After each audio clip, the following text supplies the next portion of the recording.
గారు కాదు, రేవంత్ గౌడ్ గారు అనే మాట. నేను మళ్ళీ చెప్తా ఉన్నాను, కారణం బహుజనుల అభివృద్ధికి బహుజన చరిత్రకారుల్ని మనందరికన్నా ఎక్కువ గుర్తుపెట్టుకొని వారిని ఆదరించి ముందుకు తీస్తున్నటువంటి తొలి తెలంగాణ ముఖ్యమంత్రి రేవంత్ రెడ్డి గారు. బట్టి విక్రమార్క గారు, వేదిక పైన మంత్రులు, పార్లమెంట్ సభ్యులు, ఎమ్మెల్యేలు, ఎంపీలు, ప్రభుత్వ సలహాదారులు, నా గౌడ మిత్రులందరూ కూడా నమస్కారాలు. ముఖ్యమంత్రి గారు, గతంలో ఒక నానుడు ఉండేది, పుడితే రాజయ్య పుట్టాలి లేకుంటే గౌడయ్య పుట్టాలని.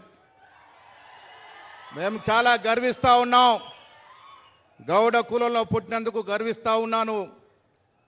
ఏ గ్రామానికి వెళ్ళినా రాజు ఎలా మాట సాగుద్దో అలా గౌడ్లది కూడా మాట సాగుద్ది. ఈ రాష్ట్రంలో గౌడ్లు ప్రధాన భూమిక పోషించేందుకు ముందున్నారు. మీరు రేవంత్ గౌడ్గా, మా సోదరునిగా, మా గండగా ఉంటే వచ్చేసారి కాదు, మా గౌడ్లు తలుచుకుంటే మరో 5 సార్లు ఈ రాష్ట్రంలో ప్రభుత్వం ఏర్పడుతుంది. ఆ దశగా మా ప్రయత్నం ఉంటుందనే మాట కూడా ఈ సందర్భంగానే మనవి చేస్తా ఉన్నాను.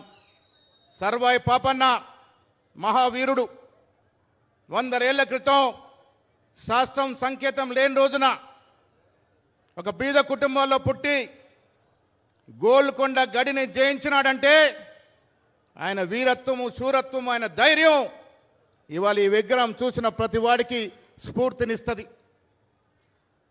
పక్కన రాజీవ్ గాంధీ గారు, అటు పక్కన అంబేద్కర్ గారు, ఆ పక్కన నిన్నగాక మొన్న జ్యోతిరావు పూలే గారిని, ఇవాళ సర్వాయి పాపన్న గారిని, ఇవన్నీ కూడా రాష్ట్ర ముఖ్యమంత్రి రేవంత్ గౌడ్ గారి యొక్క కృషి వల్ల వచ్చిందనే మాట నేను మళ్ళీ చెప్తా ఉన్నాను. పొన్నం ప్రభాకర్ గారు, నేను, పెద్దలు శ్రీనివాస్ గౌడ్ గారు, మాజీ మంత్రులు అందరం కూడా ట్యాంక్ బండ్ అవతల మేము స్థలం చూస్తే ఒకరోజు రేవంత్ రెడ్డి గారు మమ్మల్ని పిలిచి, సెక్రటరియట్కి వచ్చిన ప్రతివాడు, హైదరాబాద్కు వచ్చిన ప్రతివాడు సర్వాయి పాపను దర్శనం చేసుకోవాలంటే ఈ స్థలంలో పెట్టండి అని, ఇప్పుడు పెట్టిన స్థలం రాష్ట్ర ముఖ్యమంత్రి రేవంత్ రెడ్డి గారు చూపించిన స్థలం. హైదరాబాద్కు వచ్చే ప్రతి వారికి సర్వాయి పాపను చూసే అవకాశం వస్తుంది, స్ఫూర్తి పొందే అవకాశం వస్తుంది. ఇలా విగ్రహాలు పెట్టుకుంటామంటే ప్రతి సంవత్సరం దండలేయడానికి కాదు, సర్వాయి పాపను చూసిన ప్రతిసారి మనలో ఉన్నటువంటి ధైర్యము, శైర్యము, వీరత్వము ముందుకు వస్తుందనే మాట ఈ సందర్భంగా మనవి చేస్తా ఉన్నాను. ముఖ్యమంత్రి గారికి విన్నపం, గౌడ జాతి పెద్ద సంఖ్యలో ఉంది. కళ్ళు వృత్తి, మీరైతే విస్కీ బ్రాండీ తాగరు. ముఖ్యమంత్రి గారు మీరైతే విస్కీ బ్రాండీ తాగరు. కళ్ళు తాగండి, కళ్ళు రుచి చూడండి. కళ్ళు అంటే అమృతం. ఈ అమృతం మా బట్టి గారికి తెలుసు, బట్టి గారికి అమృతం రుచి తెలుసు, నీర రుచి తెలుసు.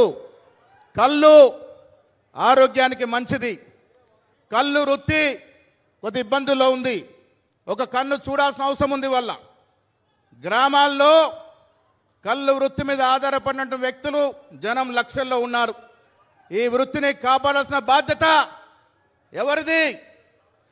ముఖ్యమంత్రి గారిదే.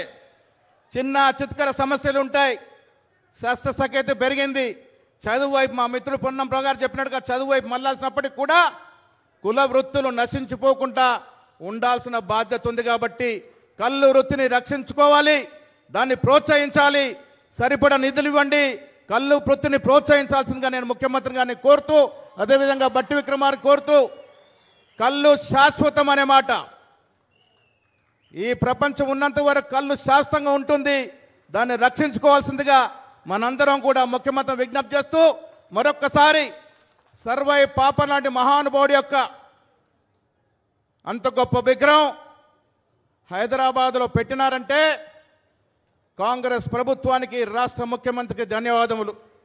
పోయిన ప్రభుత్వం ఏ బహుజనుడిని గుర్తు చేయలే, ఏ దళితుని విగ్రహం పెట్టలే. అంబేద్కర్ కూడా విగ్రహాన్ని పూలమాల లేలే, అతి కష్టం మీద విగ్రహం పెట్టినారు. అంబేద్కర్ పేరుని సెక్రటరియట్కు పెట్టుకున్నాం. ప్రగతి భవన్ పేరుని జ్యోతిబా ఫులే పేరుగా పెట్టుకున్నాం.